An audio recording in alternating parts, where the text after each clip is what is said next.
வணக்கம். நேத்து பார்த்தீங்கன்னா மும்பை சிஎஸ்கே மேட்ச் வான்கடே ஸ்டேடியம்ல நடந்தது.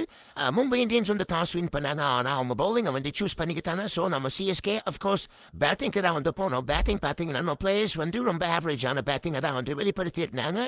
ஓப்பனிங் ஷேக் ரஷீத், ரச்சின் ரவீந்திரா 2 பேருமே நிதானமாக ஆடி ஒரு ஆவரேஜான ஆட்டத்தை தான் வெளிப்படுத்தியிருந்தாங்க. ஷேக் ரஷீத் பார்த்தீங்கன்னா 19 ரன்கள் 20 பந்துகள் எடுத்திருந்தாங்க. இது மாதிரி இந்த நேரத்தில் ரச்சின் ரவீந்திரா அவுட் ஆகி வெளியே போறாரு. ஆயுஷ் மாத்ரே உள்ள வராரு. அதாவது இவர் மும்பை இந்தியன்ஸ் டீம்ல நம்ம எடுத்தோம். இவர் ரொம்ப எங்கான பிளேயரும் கூட. இவர் நல்ல ஒரு ஸ்ட்ரைக் ரேட்டை வெளிப்படுத்தியிருந்தாரு. 15 பந்துகளுக்கு 32 ரன்களை எடுத்திருந்தாங்க.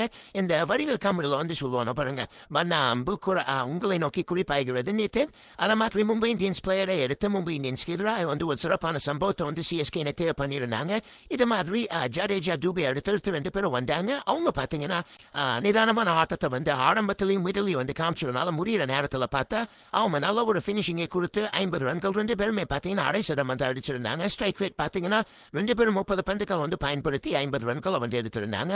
பவுலிங் பார்த்தோன்னா மும்பை இந்தியன் பவுலர்ஸ் ரொம்ப சிறப்பாகவே பந்து வீச்சிருந்தாங்க. சாண்ட்னர் பார்த்தீங்கன்னா 3 ஓவர் வீசியிருந்தாரு. அதில் 14 ரன்கள் மட்டுமே விட்டு கொடுத்து ஒரு விக்கெட்டை எடுத்திருந்தாரு. பும்ரா பார்த்தீங்கன்னா 4 ஓவர் வீசி 25 ரன்கள் எடுத்து அவர் 2 விக்கெட்டை கைப்பற்றியிருக்காரு. அடுத்த செகண்ட் இன்னிங்ஸ் ஆட மும்பை இந்தியன்ஸ் பார்த்தீங்கன்னா 177 ரன்கள் எடுத்தா வெற்றி அப்படிங்கிற இலக்கு நோக்கி நகர்றாங்க. சிஎஸ்கே மொத்தமா பாத்தீங்கன்னா 20 ஓவர்ல 176 ரன்களும் 5 விக்கெட்டுக்குள்ள இழந்திருந்தாங்க. பேட்டிங்ல ஆவரேஜா பண்ண சிஎஸ்கே அணி பவுலிங் ரொம்ப ஆவரேஜா தான் பண்ணிருந்தாங்க.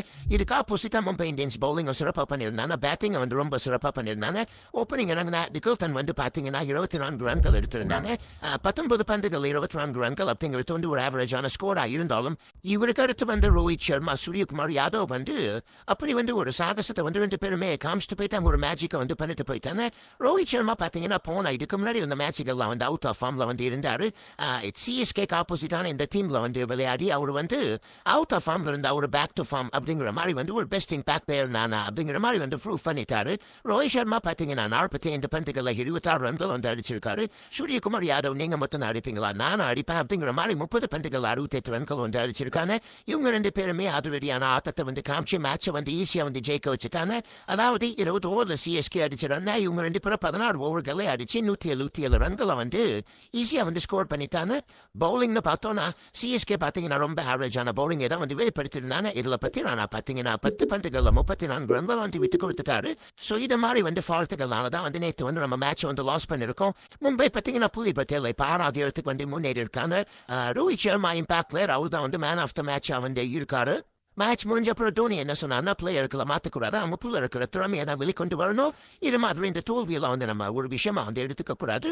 நம்ம ஒரு சில விஷயங்களை சரியா பண்ணாத விட்டு தோல்விக்காக வருத்தப்படுறதுல எந்த ஒரு அர்த்தமோ இல்லைன்னு தோனி சொல்லியிருந்தாரு. ஸோ இது மாதிரி விளையாட்டை எடுத்துக்கணும்.